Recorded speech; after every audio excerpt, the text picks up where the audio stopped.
Olá, eu sou Rodrigo Constantino, presidente do Conselho do Instituto Liberal, e eu tive a honra de presidir o Conselho do Instituto Liberal enquanto Lucas Berlanza era não só um dos funcionários do Instituto, como um dos principais colaboradores, um dos mais assíduos, com excelentes textos, resenhando inúmeros livros que são fundamentais, leitura obrigatória para quem quer entender não só de política em termos gerais, como da política no Brasil, da tal nova direita.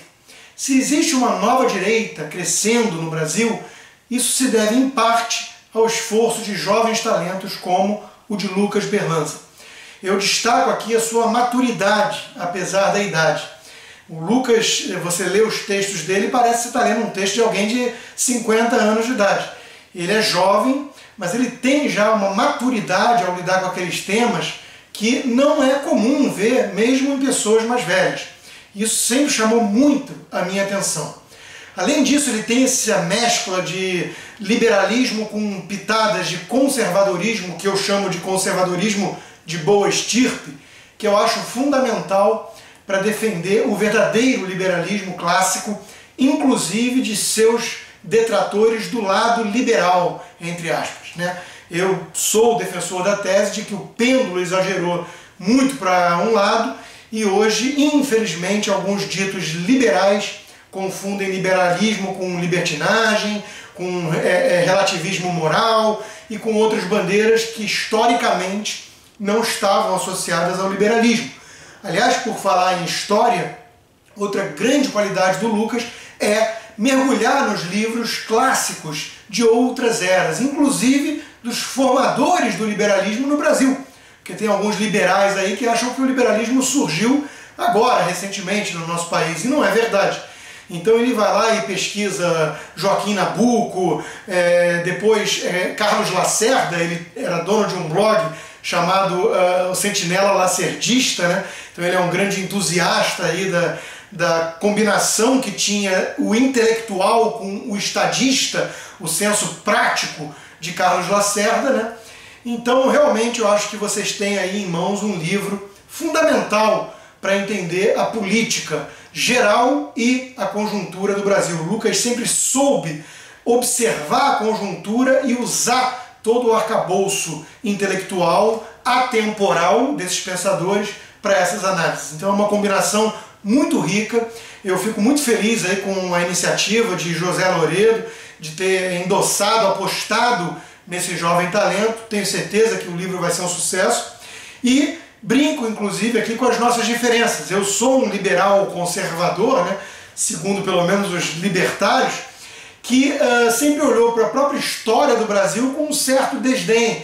Eu tenho um livro que é resenhado pelo Lucas, né, O Brasileiro é Otário, no qual eu falo um pouco disso, né? Eu comparo com o mundo anglo-saxão, que sempre fui um tanto anglófilo ali, defensor, né, dos Estados Unidos, inclusive por destino, nascido em 4 de julho, como eu sou, e a própria Inglaterra, né?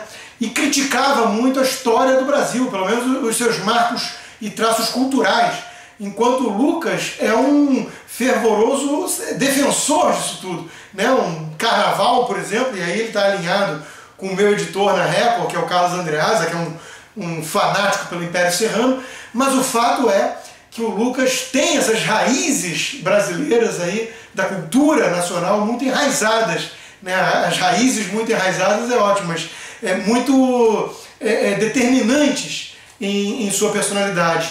Enquanto eu realmente confesso sempre ter me sentido um estranho no ninho nesse estilo mais carioca de ser, mais brasileiro de ser, no qual o Lucas parece se sentir tão em casa.